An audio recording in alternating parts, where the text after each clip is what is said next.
So, you're running around at school. You're doing sports day. When did people start to say, she's quite quick? Or weren't you? Yeah. Did it come later? It sounds really obnoxious to say, but really from the get-go. You just... I was the fastest, Really? the fastest kid in the class. Wanted to race the boys, wanted to beat the boys. Did you beat the boys? Yeah. There was one boy that gave me a bit... Actually, no, there was two. William and Dan, they'll get a good kick if they ever see this. They gave me a bit of trouble. But Did they? But you saw them off in the end? Saw them off. But yeah, I was always trying to be the quickest that I could possibly be. And I guess with it came a bit of pressure at such a young age, because you shouldn't be anxious not being able to sleep the week of sports day.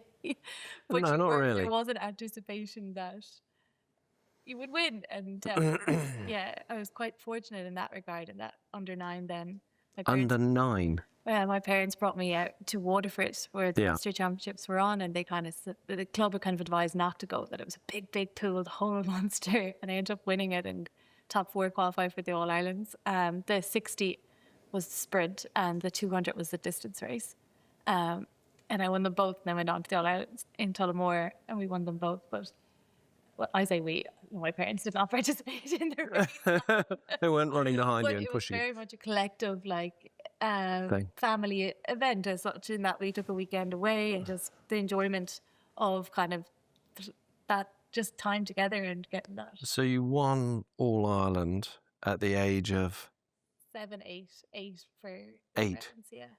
8 under 9. And so people sort of thought, she's quite quick, maybe we ought to keep an eye on her. Yeah, and I suppose, do you know what, there's probably, since they've actually removed that whole individualism at the age group, they don't kind of start it, I think, until about under 12, under 13, because so few kids make it through from winning at 7, 8 years of age to being the kid that makes an Olympic Games, that they've kind of made it more of a team competition. And, there's pros and cons to that. Life, unfortunately, is quite blunt, and, there's a lot of hard facts that I guess you do learn as a kid, winning or losing, and then possibly to delay that a little bit. I also understand that mindset, but it is kind of fascinating to think that, I've been running since I was 7. And when did you think this sprinting isn't hard enough, I'll put some little jumps in the way? I actually didn't take up hurdles until I was under 15, so 14. 14? 14 years of age, yeah. And what prompted you to? Do you know what? This sounds so funny, but my coach was a hurdler, and she used to kind of get us to do it just at training, kind of for fun, or the hip mobility and the rhythm, almost as a drill as such. And there was another girl there who went over it, and I goes, "Gosh, you're really good at doing that." And the 14-year-old in me was like, "Well, if she has to be good, I have to be better." And that strive for just competition. I was incredibly competitive. Yeah, it sounds like it. Still am. We're going to talk about Christmas games and stuff. But I think that I ended up kind of took to them really, really easily. I was a fast sprinter and had gone to the European Youth Olympic Trials for the 100 metres. But there was a joy that came with the hurdles, an extra kind of exhilaration and a challenge, I guess, also that. Yeah, because it's terrifying. So, you know what? Sometimes I think to myself, gosh, you could have picked something a little bit safer or easier or less threatening. When I'm on the line and you see all 8 lanes, all 10 hurdles, there's 80 hurdles. But then that's kind of I enjoy that in a low pressure environment. I can see that kind of external. But when you're really zoned in and in that internal focus, all you see is your lane. You don't even see beyond the first hurdle. And so you take everything as it comes. And I think that's probably almost like a metaphor of life, in that there's so much ahead of us. We can't clear all 10 hurdles in one go. And you just take it as it comes. And I guess it's coming to you. You don't have to go looking for it. So, because you're so trained in on your rhythm and stuff. So talk me through a typical day then. You get up in the morning. Yes. So a typical day, say a Monday, get up in the morning, the last couple of weeks, train. We'll do a speed session on the Monday if we've had a Sunday off, and that'll last maybe 2.5 hours to 3 hours, depending on what the session is. At the moment, we've been using a 1080 machine, which is just helping create resistance and assistance from blocks. So we've worked in the wintertime, we work typically more with resistance just to help generate more power. It feeds you back your times, power, force output. It's very, very specific. And then we'll, coming into the season now, that will kind of start to add in a few overspeed. So that means there's a wire effectively Pulling you along. So you're hitting higher max velocities, meters per second. And What sort of speeds do you hit then? Because we're all used to doing park run and we run around at sort of 10 kilometres an hour. It takes us half an hour. What sort of speeds do you hit when you do 100 I metres? think this week it was 9.86 meters per second. So that was it. But So what's that, 36 kilometres an hour, 35 kilometres? yeah, 34, 35, I think. Yeah. Wow. Yeah. That's very fast. I don't think people realise that. So you could break speed limits outside schools. Speed limit. Didn't think about that. But yeah, it is funny. I think it's funny when you're training to a high level, but in like a very normal setting. So hill sessions obviously are fantastic for developing strength, stride length, knee lift, just the front chain mechanics. But when you're in an environment which is like outside a housing estate where people are just, coming home from work and stuff, and you're running up the hill, I do think it does add just another layer of like, this is absolutely mad what we do and the levels you push yourself to. And I think So you've got the Irish Olympic squad running up a hill outside a housing estate. I know, it's crazy, isn't it? Yeah, there was a lovely lady who stopped to know, was I okay? Because you were lying on the floor. Because you were bringing me back to the car, and I kind of was just like, you know what, this is what I do, and it's absolutely mad that I'm holding onto a fence on a hill in the community, but it is the points that you push yourself to because you're looking for those increments, just trying to push yourself, particularly those kind of sessions or lactic acid sessions. You do want to get to those places. But soon that'll drop off and it becomes a bit sharper. And that work is done very much in the winter when races start. You don't have as many lactics, but particularly indoors where it's only 60 meters. It becomes very much power, technical speed. So do you lift a lot of weight?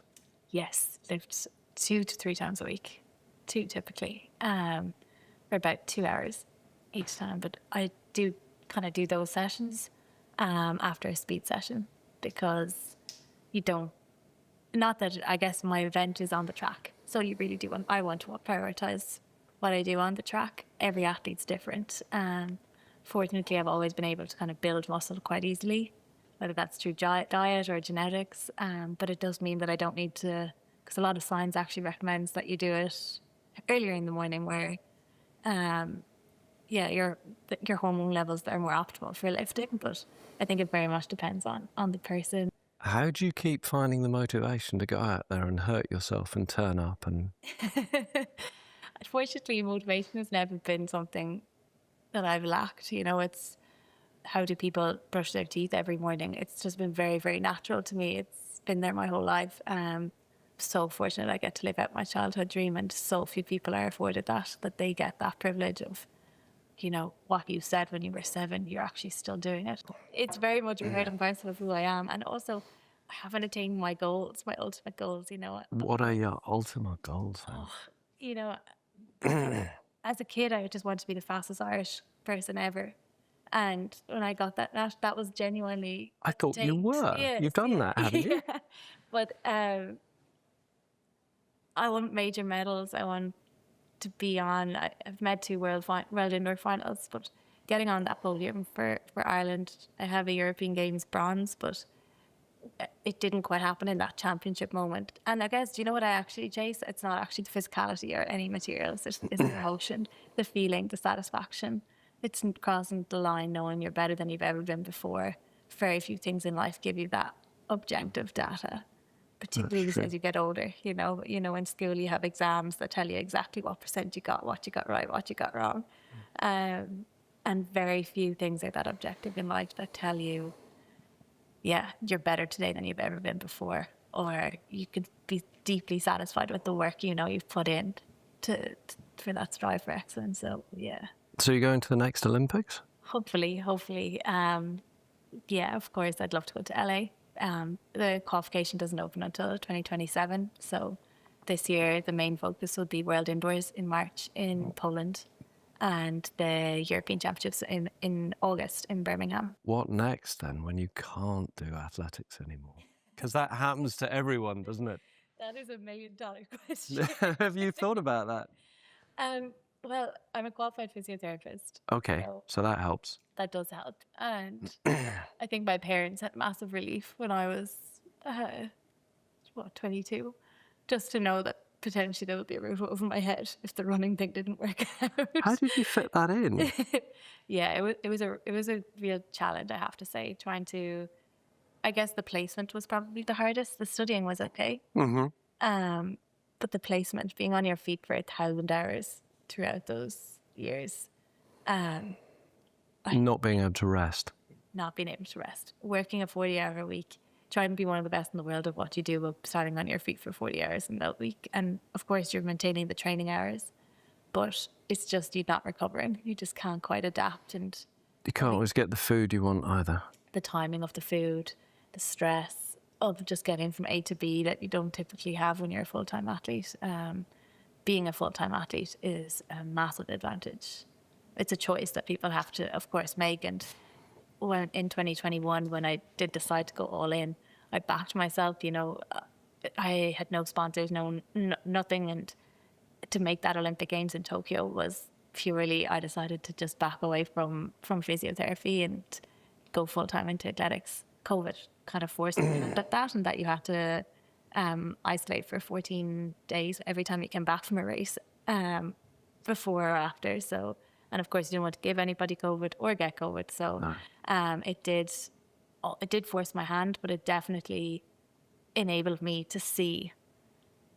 Right, I've climbed from 56th in the world to I think I was 32nd in the space of 6 weeks, and top 14 at the Olympic Games. And fortunately, since then, I haven't worked as a physiotherapist, but it's, it got better and better, since 2021. But I do think that I look back at the times now and gosh, I really was emptying the tank on every level. And yet it is going to be, I know I will be so grateful for those years. Kind of post LA, post 2028, 2029. Don't want to ride off 2029 because if London gets the World Championships, I would like to stay on for that. Yeah. And do you think you'll be a physio, or do you think you'll coach, or do you think you'll probably coach, won't you? Surely you'll coach. I don't have the patience to coach. It takes a very specific temperament to coach, a very selfless, it's all encompassing. It's an ever evolving kind of cocktail that's put in front of you that you don't really know how it's gonna. You've to constantly kind of interpret how it will respond to the different trainings. It's huge. I look at what my coach gives of her life and the sacrifices she's made. As an athlete, you're making sacrifices, I guess, but they're choices and they're for yourself. A coach does all the same things, but for somebody else. And it takes a huge amount of patience. I'm sure, when I line up on a line, or if I've hit a hurdle or broken a hurdle in two, I've done it. Whereas my coach has prepared me optimally for that moment and had to watch me hit it, or has to watch the mistakes and help you pick yourself back up to go again. So it's a very specific temperament. I'm not going to guarantee I'm going to coach, but I do enjoy physio. I love. I think a lot of it comes quite naturally because of the environment you're in and that high pressure environment. And I love helping people. I will wait and see. Could also be something totally different. So when it doesn't go well, how do you pick yourself back up? I pick myself back up. Surround myself with people that I love and love me. And I think people are fantastic in those moments. Good people. Surround yourself with good people, because I know they love me whether I run 0.1 of a second faster or slower. They're going to love me the exact same. And when you go home to my parents' house, I'll still be emptying or filling the dishwasher after dinner. They're not gonna get too excited or too upset that, it's just the normality of all those things that um, are good, that to kind of ground you. And I love spending time with the people I love, to be honest. When things are a little bit challenging, they're the ones who help put a bit of perspective on things, and it kind of makes you think I'm running and jumping over stuff. Bring you back down to earth. And Put it all in let's put a perspective. bit of perspective on this, and that is very important. And I think, fortunately, I've never gone beyond 24 hours kind of from a setback and not thinking, right, when are we off to next, or how can we make this better? How can we fix this? So you are remarkably resilient, then, I think. I hope. I think sport is a fantastic builder of resilience, because particularly individual sport, because you're very much out there by yourself. Of course, you can't hide behind. You can't hide if you're on a pitch with 14 other players or 10 other guys that are girls, and you have a bad day, but everyone else, there's 3 or 4 guys knocking it out of the park. It can be one of the best days of your life. Whereas You're very exposed. Yeah. And so as a result, it's very easy for somebody who knows nothing particularly about the sport, but to tune in for your race, see your time, and know whether it was a good, bad, or mediocre day for you. And are your siblings good at sport? Of course they're good at sport. If I ever want to be seen again, I have to say that. No, my brother plays soccer, and my sister actually did sports science, and then she qualified as a dietitian. And she did her master in dietetics. So she's been a fantastic, I guess, having that sports science background. And has she contributed massively? Yeah. Oh, yeah. that's really nice. She's particularly probably since COVID, where we were all back together, and I guess then you get really exposed when you're living with your dietitian. You can't cheat, can you? You can't. They know exactly your vices. So she's been great, a great just sounding board for different things also. And it's nobody knows you better than your own family, do they? So no, that's true. I still don't quite understand how you warm up if you can't just go for a nice long jog or something like that before you have to suddenly unleash all that without tearing something. Yeah, there's a lot of activations, sprint drills. So you can A, walk, A, skip, B, skips. They're all just kind of different sprint drills that help prime you to a particular point. You're loading everything up to, but I think holding on to it in the cold is very, very difficult. So you're getting into coasts that almost look like sleeping bags, just trying to keep all the warmth within your body. Once you start, it's okay once you get going, but it's when you have the breaks in between reps, that's where it becomes a real challenge, and you are almost seeking kind of, a changing room or a toilet in between those 8 minutes just to keep the warmth. So if there's a delay in the race or some hold up or something like that, it really puts everything out, does it? Yeah, well, I think that's why we're indoors for January, February and March, because that's about 60 metres. Just too cold, that it is just simply too cold. And if you're over in, it's particularly Eastern Europe, it gets very cold. It gets very cold over there. That you can't, sometimes you're walking to the indoor race and there's 2 feet of snow and you're thinking to yourself, oh, thank God we're not running in this. I even know a couple of years back in New York, and the buses couldn't come to the hotel because it was so snowed in.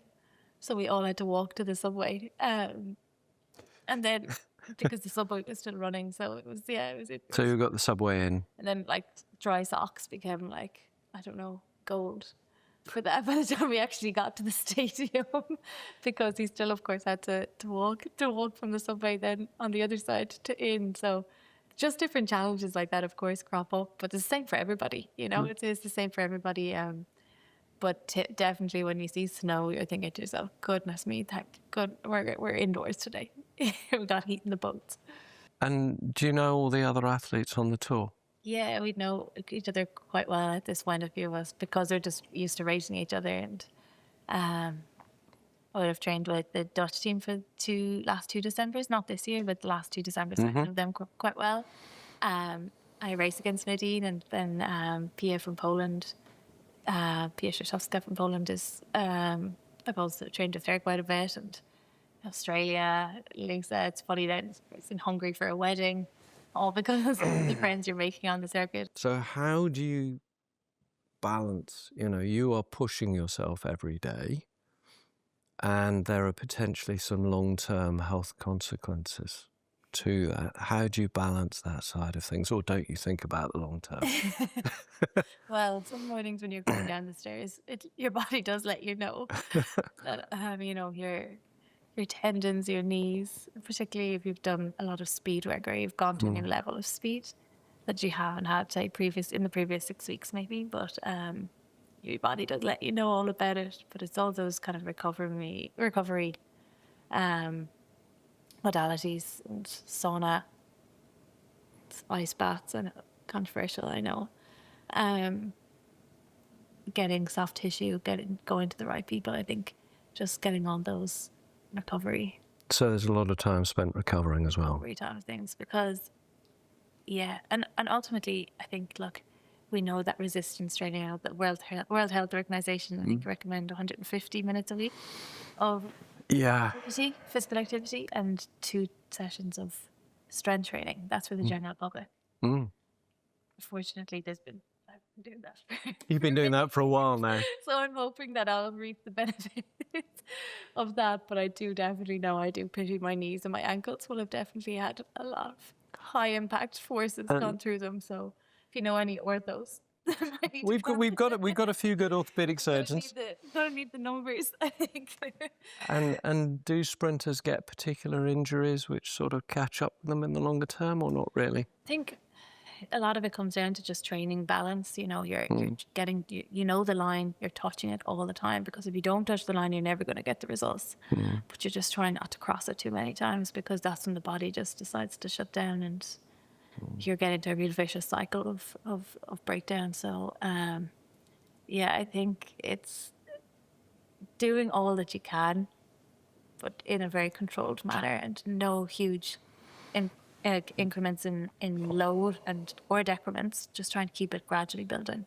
I think that's been a massive thing to avoid kind of tendon injuries, because Achilles tendons, hamstring tendons,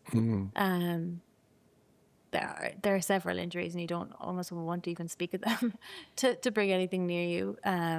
Stress fractures are a big thing also, just the amount of time you spend actually on your feet. Thankfully, I haven't had one since 2016, so in 10 years, so that's fantastic. But again, that all comes down to are you fueling, are you recovering, and sleeping. Nutrition and sleep are pivotal, and hydration. And for the general public, they're, just knowing that routine and getting your body into a cycle of waking and sleeping is vital, and it's easier said than done with their lives. It's made me think of some other things, actually. People talk about eating and sport, and there's a lot of pressure on athletes to look a particular way, partly because there's a coaching expectation, or there was a coaching expectation about what people should look like. And I know some other athletes have written books where they've talked about that. Is that a big pressure you felt? Probably as a younger athlete, kind of like transitioning from a teenager to a senior athlete. 18, 19, 20, 21. Also, social media was coming on. So it was very, very difficult. And you're kind of looking sometimes at 20 at the athlete who's 30, who's 10 years additional training of how many hours a week. And you want to automatically look like them, or you think that's going to help you maybe attempt to rush it. And I think that is definitely a mistake maybe younger athletes make, and definitely I did. That, you have to be optimally fueled. If your bucket goes empty, I think that's a fantastic analogy. Your body can't do the things you're asking it, and where it starts to do it at a lower level, and then you run yourself into a little bit of a sunk. And I think just food is fuel, and the most thing you celebrate is what amazing things your body can do, not what you look like. Like, nobody really cares. And I think getting that, particularly into young girls' minds, it's the most incredible thing that our bodies can do. And I think people think girls are all sort of grown up and developed by the age of 18, but they're not. And you're probably not fully developed until you're in your mid-20s, I shouldn't think. So there's still a lot of change in body shape and body type and composition. Composition, I think that's also massive. Just finding what's normal. Even in those early 20s, which... Yes, definitely. And not to rush it. To find it, I think it's, I guess, almost trying to remove yourself from, and do you want to be a really good junior athlete? Or do you want to make it to the senior stage and be amongst the ones best in the world at what you do? And I think trying to see that long-term goal is very difficult when you've had underage success. Because you just want to sustain the success level of it. And you had quite a lot of success. But, it is a challenge for sure that you want to continue it, and you're only doing this, I suppose, out of a level of trying what you think is best for performance. But I think what's a really important message just to send to young girls everywhere is just celebrate what your body can do. There's people who don't look like on social media. Yeah. Well, there's fantastic AI editing maps nowadays.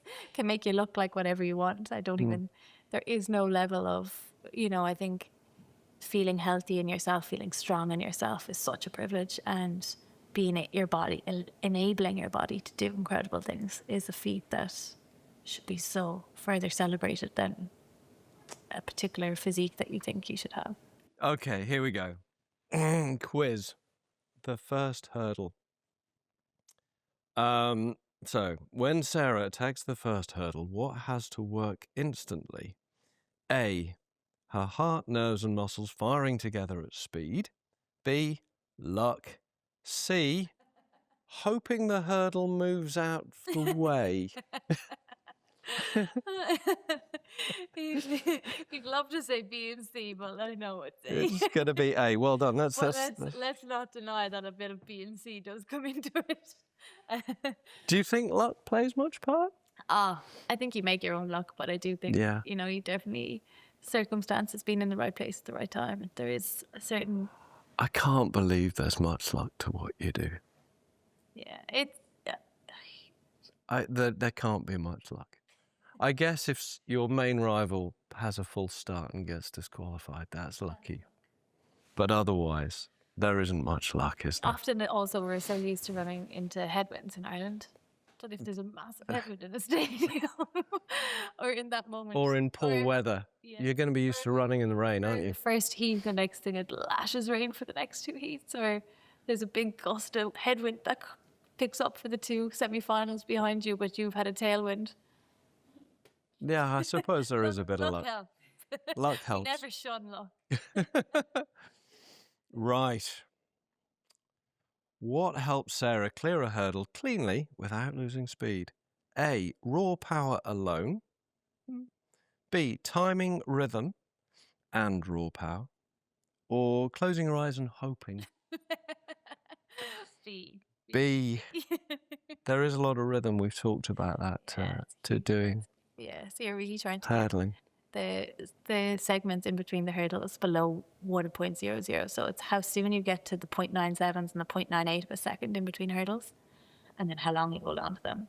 I'm going to watch hurdling with a new thought now. I'm just going to watch it in a different way. You're trying to get that, because obviously between hurdle 1 and 2, that's going to be your slowest.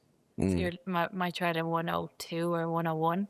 But if you want to break that record, you got to be into the 90s ASAP. The 90, it's how quick. So it's 3 strides. 3 strides. In less than a second. Touchdown off every hurdle. Yeah. Less than a second.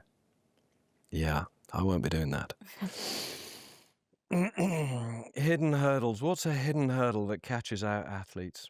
1 bad training session, poor recovery over time, or rain on race day? Or all 3? All three, no. Poor recovery over time. Is it poor recovery? So that recovery is really important. Massive. Absolutely imperative. Because, if you get into a cycle where your sleep or everything is affected, your body just starts to break down. You can't keep plugging your body at the same level. And it won't give you it. It won't give you that 1%. that you need. That you- Because there is a fraction, well, not when you seem to win the Irish races, but I imagine at international level that that it's fractions of a second, isn't it? Thousandths of a second. Life-changing. Yeah. 0.1 of a second Is changes everything. first to last almost in some of those races, and Yeah. But that's which is insane. it is a bit insane. Yeah. Although I do watch Lara Gillespie in the cycling, and I also think that sprint also is a bit insane. They go every time. Yeah, cyclists are insane. At least I'm not sideways on a sloping hill. When they're going around at speed, I'm thinking to myself, oh my gosh. And it comes down to such fine margins with them too. So, yeah, I don't think mine is quite as life and death. No, they do hurt themselves, the cyclists. They really hurt themselves. Sprint heart versus marathon heart. What's the biggest difference between a sprinter's heart and a marathon runner's heart? A, one works faster, the other works longer. One works harder, one enjoys it more. I'm going to say the sprinters definitely enjoy it. Yeah, I think you're right there. It's actually quite interesting because we wear the monitors now that Yeah. you can kind of see, and you'll have a peak on the line. You can almost see when you look back that Does it peak on the line or does it peak after? it peaks after it, but it peaks also on the line. Really? That you could just stand in there and you'd be at 140, 150. 140, Just 150? stand there, not doing anything. But afterwards, you might go to 170, 180. Okay, so you're pushing very fast heart rates at the end. Yeah, I guess so. But we're not sustaining the highest heart rate No, you're not. for long periods of time. No. I guess we're not in that zone 5 or whatever it is. It's all power and in, done and over. Do you breathe during a 10-second race? No. Couldn't tell you. You couldn't tell you? You don't know? Don't know. So you're so zoned in, not only are you unaware of what people are doing around you, you don't even You're know. definitely not thinking, am I inhaling or am I... No, You're not thinking about that. Actually, yeah. It's just gone. Yeah. Yeah. It's very, very quick. Thank you very much. Thank you.